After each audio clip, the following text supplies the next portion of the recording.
ರಾಜ್ಯ ಸರ್ಕಾರ ಇದುವರೆಗೂ ಬರಗಾಲ ಅಂತ ಘೋಷಣೆ ಮಾಡಿಲ್ಲ. ಬರಗಾಲ ಅಂತ ಘೋಷಣೆ ಆಗಿಲ್ಲ ಅಂದರೆ ಕೇಂದ್ರ ಸರ್ಕಾರನೂ ಕೂಡ ಸಹಾಯವನ್ನು ಕೊಡೋಕ್ಕೆ ಕಾನೂನಡಿಯಲ್ಲಿ ಅವಕಾಶ ಇಲ್ಲ. ಬರಗಾಲ ಅಂತ ಘೋಷಣೆ ಮಾಡಿಲ್ಲ ಅಂದರೆ ವಿಮಾ ಕಂಪನಿಗಳು ಕೂಡ ಪರಿಹಾರ ಕೊಡಲ್ಲ. ವಿಮಾ ಕಂಪ್ನಿಗಳಿಗೆ ಹಬ್ಬ. ಘೋಷಣೆ ಮಾಡಿದ ತಕ್ಷಣ ಅವರು ಹಣ ಬಿಡುಗಡೆ ಮಾಡಬೇಕಾಗ್ತೈತೆ.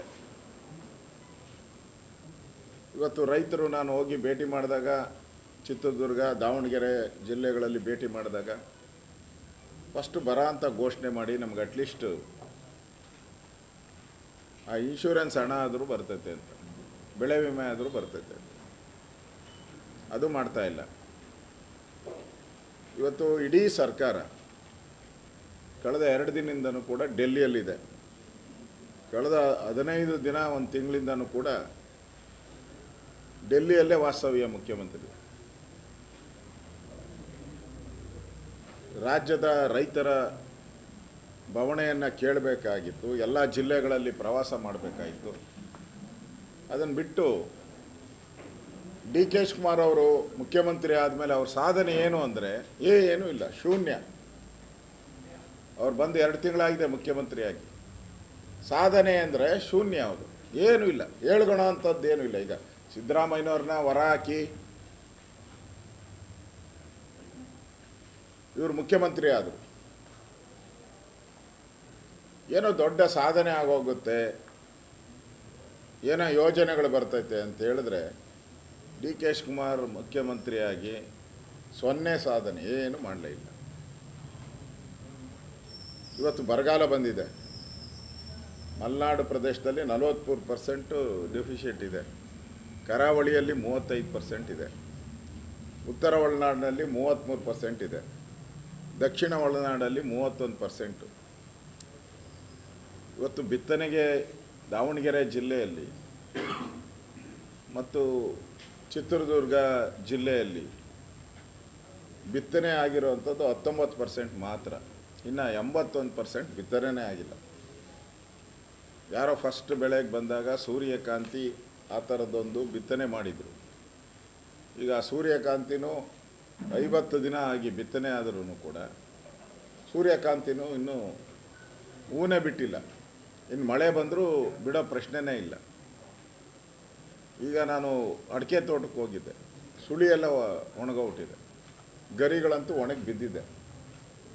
ಒಂದು ಅಡಿಕೆ ಗಿಡ ಬೆಳಿಬೇಕಾದ್ರೆ ಫಲ ಬರೋಕ್ಕೆ ಒಂದು 5 ವರ್ಷ 10,000 ರೂಪಾಯಿ ಬೇಕು.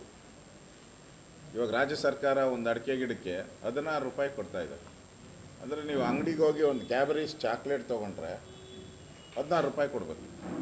ಒಂದು ಕ್ಯಾಬರೀಸ್ ಚಾಕ್ಲೇಟ್ಗೆ ಇನ್ನೂ ಜಾಸ್ತಿ ಇದೆ, 5 ಸ್ಟಾರ್ಗೆ ಇನ್ನೂ ಜಾಸ್ತಿ ಇರಬೇಕು. ಇಲ್ಲಿ ರೈತರಿಗೆ 16 ರೂಪಾಯಿ ಘೋಷಣೆ ಮಾಡಿದ್ದಾರೆ. ಅಂದರೆ ಬೇಜವಾಬ್ದಾರಿ ಈ ಸರ್ಕಾರ. ಒಂದು ರೀತಿ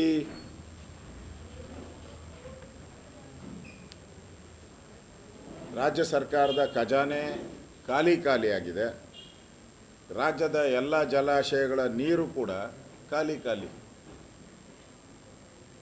ಡಿ ಕೆ ಶಿವಕುಮಾರ್ ಬಂದ ಮೇಲೆ ಏನೋ ಪೂಜೆ ಪುನಸ್ಕಾರ, ಏನು ವಿಭೂತಿ, ನಾಮ, ಟೋಪಿ ಎಲ್ಲ ಆಯಿತು.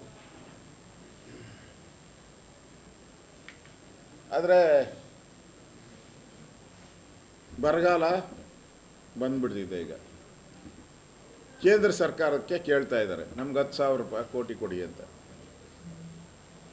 ಯಾವ ಆಧಾರದಲ್ಲಿ ಕೇಳ್ತಾ ಇದ್ದೀರಾ? ನಾನು ಪ್ರಶ್ನೆ ಕೇಳ್ತಾ ಇದ್ದೀನಿ, ಯಾವ ಆಧಾರದಲ್ಲಿ ಕೇಳ್ತೀರಾ? ನೀವಿಲ್ಲಿ ಬರಗಾಲ ಅಂತಲೇ ಘೋಷಣೆ ಮಾಡಿಲ್ಲ. ಇಲ್ಲಿ ಇನ್ಶೂರೆನ್ಸ್ ಕಂಪ್ನಿಯವರೇ ಹಣ ಕೊಡೋಕ್ಕೆ ತಯಾರಿಲ್ಲ. ಇನ್ನು ಕೇಂದ್ರ ಸರ್ಕಾರ, ಯಾಕಂದರೆ ನಾನು ರೆವಿನ್ಯೂ ಮಿನಿಸ್ಟರ್ ಆಗಿದ್ದೆ, 4 ಸರಿ ನಾನು ಬರಗಾಲ, ಫ್ಲಡ್ಡು ಎಲ್ಲ ನೋಡಿದ್ದೀನಿ. ನಮ್ಮ ಅವಧಿಯಲ್ಲಿ ಬರಗಾಲ ಘೋಷಣೆ ಆಗಿದ್ದು 1 ತಿಂಗಳಲ್ಲಿ ಪರಿಹಾರ ಕೊಟ್ಟಿದ್ದೀನಿ. ರೆಕಾರ್ಡ್. ಕೆಲವು 15 ದಿನದಲ್ಲಿ ಕೊಟ್ಟಿದ್ದೀರಿ, 2 ತಿಂಗಳಲ್ಲಿ ಕೊಟ್ಟಿದ್ದೀರಿ. ಇಲ್ಲಿ ಬರಗಾಲ ಅಂತ ಅನೌನ್ಸ್ ಮಾಡೋಕ್ಕೆ ಮೀನಾವೇಶ. ಯಾಕೆ ಅಂತ ಹೇಳಿದ್ರೆ ಬರಗಾಲ ಅನೌನ್ಸ್ ಆದ ತಕ್ಷಣ ಹಣ ಬಿಡುಗಡೆ ಮಾಡಬೇಕು ರಾಜ್ಯ ಸರ್ಕಾರ. ಖಜಾನೆ ಖಾಲಿ ಆಗೋಗ್ಬಿಟ್ಟಿದೆ, ದುಡ್ಡಿಲ್ಲ. ಫೈನಾನ್ಸ್ ಡಿಪಾರ್ಟ್ಮೆಂಟ್ ಅವ್ರು ಹೇಳಿದರೆ ನೀವು ಘೋಷಣೆ ಮಾಡಿದ್ರೆ ನಮ್ಮ ಹತ್ರ ಹಣ ಇಲ್ಲ ಅಂತ ಹೇಳಿದ್ದಾರೆ. ಆ ಕಾರಣದಿಂದ ಇವರು ಇವತ್ತು ಬರ ಘೋಷಣೆ ಮಾಡದೆ ರೈತರ ಜೀವದ ಜೊತೆ ಚೆಲ್ಲಾಟ ಆಡ್ತಾ ಇದ್ದಾರೆ. 2 ತಿಂಗಳಲ್ಲಿ 31 ಜನ ರೈತರು ಆತ್ಮಹತ್ಯೆ ಮಾಡಿದ್ದಾರೆ. 2 ಮಂತ್ಸಲ್ಲಿ, ಜಸ್ಟ್ 2 ಮಂತಲ್ಲಿ ರೈತರ 31 ಜನ ರೈತರು ಆತ್ಮಹತ್ಯೆ ಮಾಡಿದ್ದಾರೆ. ಕಾಂಗ್ರೆಸ್ ಅಧಿಕಾರಕ್ಕೆ ಬಂದ ಮೇಲೆ 3 ವರ್ಷದಲ್ಲಿ 2800 ಜನ ಆತ್ಮಹತ್ಯೆ ಮಾಡಿದ್ದಾರೆ ರೈತರು. 2025-26ರಲ್ಲೇ 787 ಜನ ಆತ್ಮಹತ್ಯೆ, 787 ಜನ. ಇಷ್ಟೆಲ್ಲ ಆದ್ರೂ ಕೂಡ ಇವ್ರ ಸಲಹೆ ಏನಂದರೆ ರಾಷ್ಟ್ರೀಯ ವಿಪತ್ತು ಅಂತ ಘೋಷಣೆ ಮಾಡಬೇಕಂತೆ. ಮತ್ತು 10,000 ಕೋಟಿ ಕೇಳದೆ ಮಾಡದೆ ಇವ್ರು ಕೊಟ್ಟುಬಿಡ್ಬೇಕಂತೆ. ಕೇಂದ್ರ ಸರ್ಕಾರ, ಹೋಮ್ ಮಿನಿಸ್ಟ್ರು ನಾವು ಮನವಿ ಕೊಟ್ಟಿದ್ರಿ, ಭೇಟಿ ಮಾಡಿದ್ರಿ.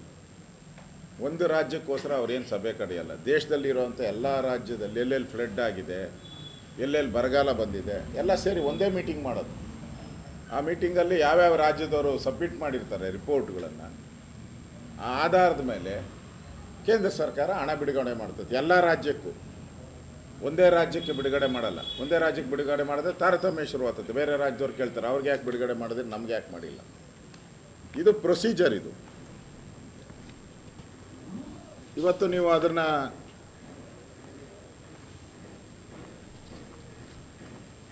ಹಣ ಬಿಡುಗಡೆ ಮಾಡಲಿಲ್ಲ.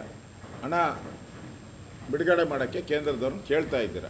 ಅದಕ್ಕೆ ನಾನು ಹೇಳ್ತಾ ಇದ್ದೀನಿ, ಅಷ್ಟು ನೀವು ಬಿಡುಗಡೆ ಮಾಡಿ. ಬಿಡುಗಡೆ ಅಂತ ಹೇಳಿದ್ರೆ ಬರಗಾಲ ಅಂತ ಘೋಷಣೆ ಮಾಡಿ. ನೋಡಿ, ಭಾರತ್ ಜೋಡೋ ಕ್ಲಬ್ ಮಾಡವ್ರೆ. ಭಾರತ್ ಜೋಡೋ ಕ್ಲಬ್ಬು ಪ್ರತಿ ಹಳ್ಳಿಯಲ್ಲೂ ಕ್ಲಬ್ ಅಂತೆ. ಅದಕ್ಕೆ 100 ಕೋಟಿ ಹಣ ಬಿಡುಗಡೆ ಆಗೋಗ್ತದೆ. ಭಾರತ್ ಜೋಡೋ ಕ್ಲಬ್. ರಾಹುಲ್ ಗಾಂಧಿ ಏನೋ ಮಾಡಿದ್ರಲ್ವ, ಇಲ್ಲಿಂದ ಕನ್ಯಾಕುಮಾರಿಯಿಂದ ಕಾಶ್ಮೀರದವರೆಗೂ ಭಾರತ್ ಜೋಡೋ, ಆ ಕ್ಲಬ್ಗೆ 100 ಕೋಟಿ ಹಣ ಬಿಡುಗಡೆ. ಆಮೇಲೆ ಈ ಗ್ಯಾರಂಟಿ ಸಮಿತಿ, ಆ ಗ್ಯಾರಂಟಿ ಸಮಿತಿಯ ಸದಸ್ಯರು, ಅಧ್ಯಕ್ಷರಿಗೆ ಸರ್ಕಾರಿ ಬಂಗ್ಲೆ ನನಗೆ ಕೊಟ್ಟಿಲ್ಲ ಇನ್ನೂ. ಬಂಗ್ಲೆ ಕಾನ್ಸ್ಟಿಟ್ಯೂಷನ್ ಪೋಸ್ಟು ನಂದು.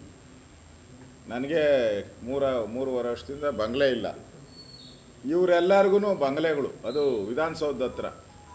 ಅಧ್ಯಕ್ಷನಿಗೂ ಬಂಗ್ಲೆ, ಉಪಾಧ್ಯಕ್ಷನಿಗೂ ಬಂಗ್ಲೆ. ಅವ್ರಿಗೆ ಸಂಬಳ ಕೋಟಿ ಸಂಬಳ ಕೊಟ್ಟಿದ್ದಾರೆ. ಒಬ್ಬೊಬ್ಬ ಅಧ್ಯಕ್ಷನಿಗೂ 80 ಲಕ್ಷ 90 ಲಕ್ಷ ಸಂಬಳ ಕೊಟ್ಟಿದ್ದಾರೆ. ಜಿಲ್ಲಾ ಘಟಕ ಅವ್ರಿಗೆ ಸಂಬಳ, ತಾಲೂಕಲ್ಲಿ ಒಬ್ಬ ಅಧ್ಯಕ್ಷ ಅವನಿಗೆ ಸಂಬಳ, ಎಲ್ಲ ಒಂದು 150 ಕೋಟಿ ಖರ್ಚು ಮಾಡ್ತಾವೆ. ಗ್ಯಾರಂಟಿ ಯೋಜನೆಗೆ ಪ್ರತಿ ತಿಂಗಳು ತಪ್ಪದೆ ಹಣ ಹೋಗ್ತೈತೆ. ಈಗ ಭಾರತ್ ಜೋಡೋ ಕ್ಲಬ್ಗೆ ಹಣ ಹೋಗ್ತೈತೆ. ರೈತರ ಬೆಳೆ ಹಾಳಾದರೆ ಹಣ ಇಲ್ಲ ಇವ್ರ ಹತ್ರ. ರೈತರ ಬೆಳೆಗೆ ಇಲ್ಲ. ಕಾಂಗ್ರೆಸ್ ಪಾರ್ಟಿ ಈ ಗಂಜಿ ಕೇಂದ್ರ ಇದೆಯಲ್ಲ, ಕಾಂಗ್ರೆಸ್ ಗಂಜಿ ಕೇಂದ್ರ, ಇದೆಲ್ಲ ಕಾಂಗ್ರೆಸ್ ಗಂಜಿ ಕೇಂದ್ರನೇ. ಇದಕ್ಕೆ ಹಣ ರೆಗ್ಯುಲರ್ ಹೋಗ್ತೈತೆ, ರೈತರಿಗೆ ಇದು ಕೊಟ್ಟಿಲ್ಲ. ಇವತ್ತು ಕಾವೇರಿ ವಿಚಾರವಾಗೂ ಅಷ್ಟೇ 3500 ಕ್ಯೂಸೆಕ್ ನೀರು ಬಿಡಬೇಕು ಅಂತ ಆದೇಶ ಆಗಿದೆ.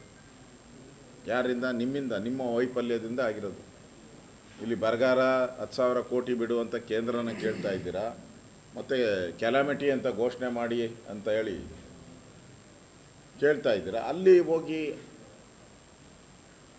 ಈ ಲೀಗಲ್ ಟೀಮ್ ಏನು ಮಾಡ್ತಾಯಿತ್ತು? ಮುಖ್ಯಮಂತ್ರಿ ಆದವರು ಯಾವುದು ಮುಖ್ಯ? ನಮ್ಮ ಜಲಾಶಯಗಳು ಮುಖ್ಯನೋ, ಕಾಕ್ರೋಚ್ ಪಾರ್ಟಿ ಪ್ರೊಟೆಸ್ಟ್ ಮುಖ್ಯನೋ?